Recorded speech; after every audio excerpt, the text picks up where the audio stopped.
Here is what Malami said President Buhari would consider before releasing Nnamdi Kanu. Welcome to the news, and please subscribe to our channel. Abubakar Malami, the Minister of Justice and Attorney General of Nigeria, had on Tuesday spoken on what President Buhari would consider before releasing the leader of the proscribed indigenous people of Biafra. Wow, finally they want to tell us something. Well, it was about a month ago or 2 months ago, if I'm not mistaken, where a certain his name I cannot recall, but he's a very old and aged man from the southeastern region of Nigeria. Him and some other people went and, pleaded or opened a dialogue on behalf of the indigenous people of Biafra's leader and the person of Nnamdi Kanu. He actually went there and he pleaded that he is, the temper justice with mercy. And, a lot of people came out and was like, why? Why will you go there to, who sent you? This man did not commit any crime. This man is only airing his opinion. Just when a house is about to collapse and you keep saying, oh, this building will collapse, its care is not taken. Why will you have to, a lot of people came out and were like, some people said, allow these people. Me, myself, I said, this will be recorded in history that these people went and opened their arms, or they went and stretched forth their arms for for negotiation and dialogue. Previously, we are like, the government and the federal government should actually, toe the part of negotiation and dialogue. And these people now went to. That was how I said my own. I was like, it's going to be recorded. They are saying, oh, this man did not come. I said, fine. Let it be recorded that once upon a time, some people went there and they opened, the door of dialogue. So there is no other excuse now from the government. The government will not say, oh, these people did not come. Oh, these people did not. It is going to be written. So the long awaited. And since then, people have been like, some groups have come out, even the Arawas, forum came out and they were like spitting fire and brimstone. No, this should not happen and that should not happen. A lot of things were being said, And people were like, he should not allow it, that him doing so will interfere, in the issue of he's going to interfere and this is not going to be good, that they should allow the issue of, they should allow separation of powers. I mean, a lot of things were said. So now they have spoken. And I think a lot of people have been eager to hear this. So stay with us and let's find out together the news in detail. While speaking on the Good Morning Nigeria TV show on NTA, he responded in a general statement to the two issues presented and said that Buhari's decision on the matter would be based fundamentally on the consideration of the interests of the public. He also said that the mind and heart of Buhari will consider the request presented by the over 200 million Nigerian populace against the limited sectional interest. It can be recalled that some Igbo leaders led by former aviation minister Chief Mbazalike Amechi during a meeting at the State House had urged President Buhari to grant Nnamdi Kanu an unconditional release. Kanu is facing trial before Justice Binta Nyako for charges on his alleged involvement in acts of terrorism. Now I'm going to say this.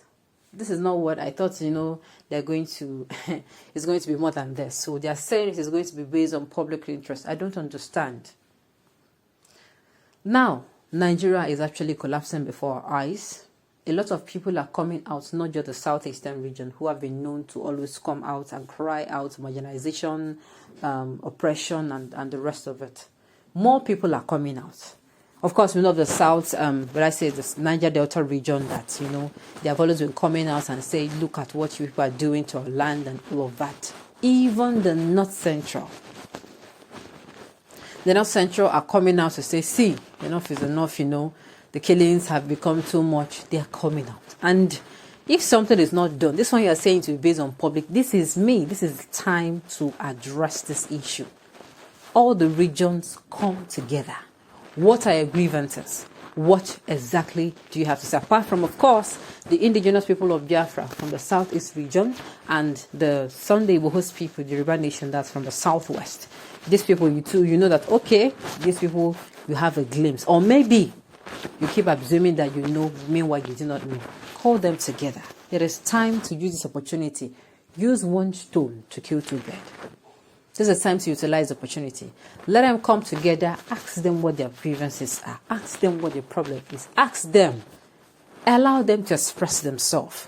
All the 6 geopolitical zones, ask them. Because if you just ask, if you ask only the indigenous people of Biafra people to come, and you also ask, what's it called again? The Udua Nation people to come. Sincerely, in the next 1 year, 6 months, another group of people will raise their head and they're not going to know how to solve a problem. So I feel it is best we call these people together. What is it? What are your grievances? What exactly that if it happens now, they put an end to this agitation or it's going to reduce it a great deal? What exactly? Hear what they have to say. One thing I know that will be done is they are going to trash our old constitution in that case, because that constitution does not reflect in any way the will of a people, not even one bit. Not one bit, not at all. So I feel that, it is high time we call those people together and hear what they have to say. What exactly is their problem? What are their grievances? Why are they doing what they are doing? And what is going to be solutions preferred concerning these particular issues? Then, of course, after there is some solutions have been preferred, that is now going to be used to, build up or write or draft the new constitution. It is very important. You cannot overemphasize that our constitution is actually due for a change, not amendment. Because almost all the laws there, they are not in any way representing the good people of Nigeria. They are not. The laws it was made to stand against, most of the regional sections of the country. So we need to come together and draft that away. Take care of that, not by amending, but by drafting the total new constitution and trashing the other one. Then you start listening to them. There's brainstorming section. This is not something that will take a day. This will take something that will take maybe weeks or even months. First of all, let us acknowledge the fact that we have all wounded ourselves. We keep lying to ourselves that, then the war has ended, but meanwhile the war is still on. A lot of people, they cannot sit in the same room with some part of a country, with some members of a part of some countries. Some members of a part of the country. The South cannot sit with the North, a lot of things. So it is high time we tell ourselves the truth that really we have offended each other. It is time to move on. And it is going to be the first step of a great thing to happen. I just wish that it happens in our time. And the government with themselves will see how this will solve a whole lot of issues for them. Okay, on this note, we have come to the end of the news. We say thank you for tuning in to listen. And until I come your way next time, enjoy the rest of the day.